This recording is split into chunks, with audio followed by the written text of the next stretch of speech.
naturally, I should say, most of the time people have a lot of fear and confusion around how to price their products.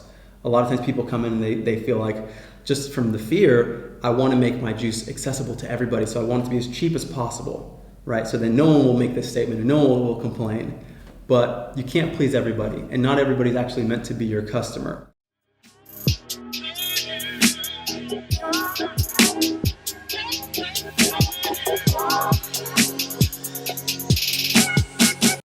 Hey guys, Andrew McFarlane here from StartAJuiceBar.com. Hope you're feeling amazing.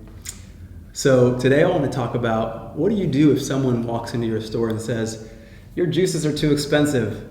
If you don't have a store yet, or you don't have a truck, or you haven't been in business, you haven't had this come up, but I can almost guarantee at some point you will.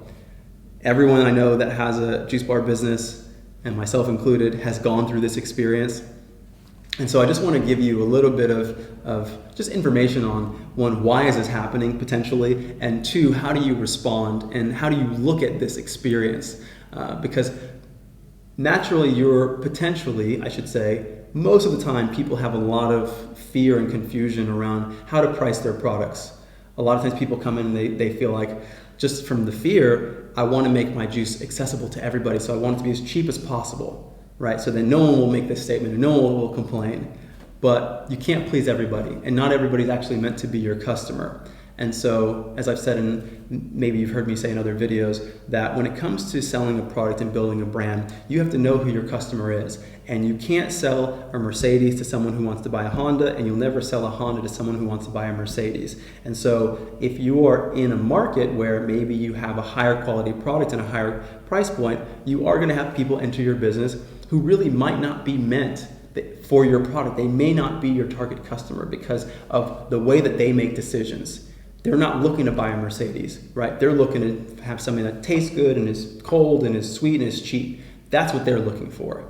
But your business might not be the business for them, and that's okay. So someone also said, just to contextualize this whole conversation, that if someone is telling you that your product is too much money, it's either they're the wrong customer, or two, they haven't been educated to the value of what you do.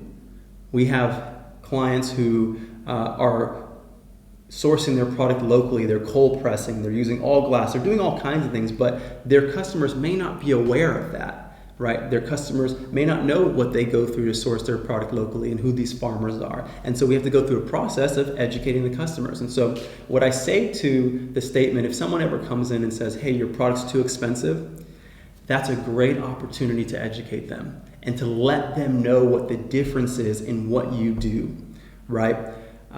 You let them know, hey, do you know, the reason that our product is priced at this point is because we're doing this, and that's good for this. We're, cold pressing, and this is why it's different than a centrifugal juicer, which you may not have known. We're using glass potentially, and glass preserves the quality of the product as opposed to plastics, which could be, leaching xenoestrogens that are going to create imbalances in your hormones. The list goes on and on and on, right? The point is that if someone ever tells you your product's too expensive, they probably just haven't been educated to what you're doing. Or you're one of the rare people that's just priced your product way out of range for the environment that you're in which case you need to be aware of that. You need to understand where you are. Usually that's not the case. Most of the time I don't see that. Most of the time I just see that every now and again. 1 out of 100 customers are going to walk in and they're going to make that statement. And like I said in the beginning, they just may not be the customer for you, or you may need to just educate them on what it is you do and why you do it differently, right? So realize that it's okay for not everyone to be your customer. And I also want you to know that it's important that you don't change your business for 1 or 2 people. This is kind of a bigger conversation, but you'll find that everybody's got ideas on how you should run your business in terms of the prices and other layers of feedback to what you should do. And some of the feedback might actually be good. So take it with consideration, but also take it with a grain of salt. If someone comes in and says, oh, your prices are too expensive, you just had 100 customers walk in before and pay that price, doesn't mean you should lower your prices. So just know that feedback, sometimes it's helpful, sometimes it's not, but in terms of prices, that's an opportunity for you to educate and let people know the value of your product. and what you do and why it's also valuable to them. That's another thing just in terms of communication. The last thing that I'll say is when you communicate and you're doing marketing in any medium, you can speak about your product, but don't speak about it solely as to who you are, but really why it's valuable to them, the consumer, the customer. So if it's the fact that you don't have, you don't use plastic because you don't want the estrogen, molecules to be leaking into the juice, they need to know what that's going to do and what kind of impact that's going to have on their lives in order to say, oh, that makes sense and that's valuable to me. I want to invest in this product.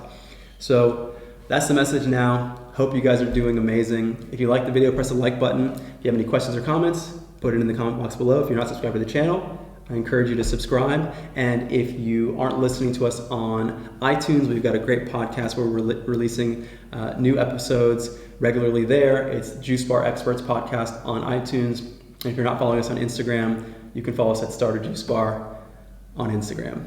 See you guys at the next video. Take care.